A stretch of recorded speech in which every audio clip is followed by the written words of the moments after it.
პრემიერ ლიგის მსგავსად მე-6 ტურის ბოლო მატჩი გაიმართა სერია A-ში.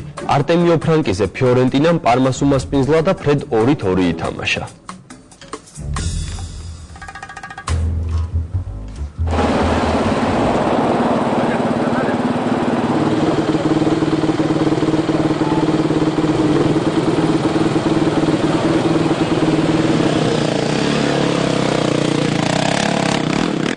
გუშინ თბილისში სპორტისა და ახალგაზრდობის სამინისტროს მხარდაჭერით რაიდერთა ჯგუფები ჩამოვიდნენ.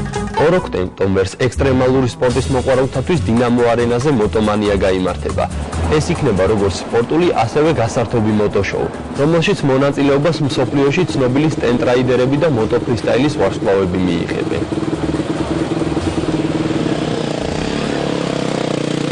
ღონისძიება 2 საათს გაგრძელდება. ფართო პროგრამაა მომზადებული. ბევრი საინტერესო ნომერი შესრულდება. ერთი შემიძლია გაგიმხილოთ და ეს იქნება сальто მოტოციკლით ჰაერში. ბიჭები აქ არიან. ისინი მზად არიან და 2 ოქტომბერს ყველას ვეპატიჟებით ჩვენს წარმოდგენაზე თბილისის დინამო არენაზე.